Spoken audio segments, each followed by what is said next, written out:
बिहार का एक साधारण लड़का जो पढ़ाई में तेज, राजनीति में दिलचस्पी रखने वाला, 1980 में पहली बार चुनाव लड़ता है और हार जाता है। यहीं से शुरू होती है नीतीश कुमार की असली कहानी। 1980 में नीतीश कुमार ने पहली बार विधानसभा का चुनाव लड़ा और वो नहीं जीते, लेकिन लोगों का ध्यान इस शांत स्वभाव के युवा नेता की ओर चला गया। नीतीश कुमार फिर दूसरी बार चुनाव लड़े और हार गए, लेकिन राजनीति का सफर जारी रहा। अब ज्यादातर लोग यही सोचने लगे कि 2 बार चुनाव हार चुके हैं, अब इनको राजनीति छोड़ देनी चाहिए। लेकिन नीतीश कुमार अलग थे। वो पीछे हटने वालों में से नहीं थे। उन्हें पता था कि राजनीति की दौड़ नहीं, एक लंबी यात्रा है। अब नीतीश कुमार तीसरी बार चुनाव लड़े और जीत मिली। यही जीत नीतीश कुमार को राजनीति की मुख्य धारा में ले आई। यहीं से उनके सफर ने रफ्तार पकड़ी। जल्दी वो केंद्र की राजनीति में पहुंच गए और कई बड़े मंत्रालय संभाले। पहले रेल मंत्री बनकर फिर कृषि मंत्री रहे, बाद में सरफेस ट्रांसपोर्ट मंत्री भी रहे।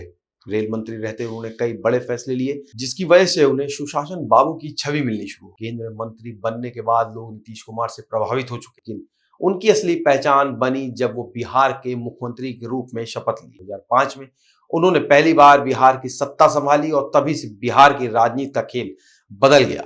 उस समय बिहार में कानून व्यवस्था कमजोर थी, शिक्षा, सड़क व्यवस्था बेहद खराब थी। लोग परिवर्तन मांग रहे थे और नीतीश कुमार उसी का चेहरा बनकर उभरे। सबसे बड़ा सवाल यह है कि नीतीश को हराना मुश्किल क्यों है। नीतीश कुमार के पास Kurmi plus extremely backward class EBC का मजबूत वोट बैंक है। ये समूह बिहार में निर्णायक है और अक्सर वही शक्ति देता है नीतीश कुमार को। बिहार की राजनीति में नीतीश जैसा गठबंधन बनाने तोड़ने का माहिर नेता कोई नहीं। कभी बीजेपी के साथ, कभी आरजेडी के साथ, कभी अकेले, तो हमेशा परिस्थिति देखकर कदम बढ़ाते हैं। इसी लचीलेपन ने उनको राजनीति में टिकाए रखा है। 2005 से 2010 का समय नीतीश का श्रवण काल माना जाता है। सड़कों की हालत सुधरी, लड़कियों की शिक्षा के लिए साइकिल योजना, गांव में बिजली, सड़क, कानून व्यवस्था बेहतर।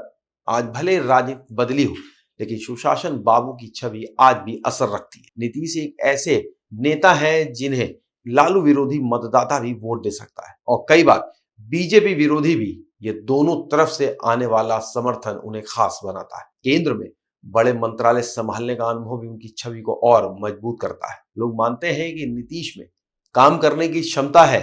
2005 से 2025 तक सोचिए, नीतीश कुमार कभी एनडीए में तो कभी महागठबंधन में, लेकिन कुर्सी से अलग नहीं हुए। बिहार में लोग ये भी कहते हैं कि गठबंधन बदलेगा, लेकिन मुख्यमंत्री नीतीश रहेंगे। अभी भी क्यों मजबूत है नीतीश कुमार? उनके पास मजबूत सामाजिक समीकरण है। विपक्ष उनके जैसी बड़ी रणनीति नहीं बनने पाता। जेडीयू कमजोर होने के बावजूद नीतीश की व्यक्तिगत छवि बहुत मजबूत है। वो बड़े नेताओं मोदी, लालू, कांग्रेस सभी से तालमेल बैठा लेते हैं। जमीनी स्तर पर उनका प्रशासनिक अनुभव गहरा है। 1980 में हारने वाला लड़का आज बिहार की राजनीति में सबसे ताकतवर चेहरों में से एक है। इसीलिए बिहार में उन्हें हराना आसान नहीं, क्योंकि वे नेता नहीं, रणनीतिकार है। तो आपको क्या लगता है, नीतीश की क्या खूबी है जो वो लगातार बिहार के चमकते सितारे बने हुए? हमें कमेंट सेक्शन बॉक्स में जरूर बताएं। वीडियो को लाइक करें, शेयर करें और चैनल को सब्सक्राइब नहीं किया हो तो आज ही करें। मिलेंगे एक नए वीडियो के साथ। नमस्कार।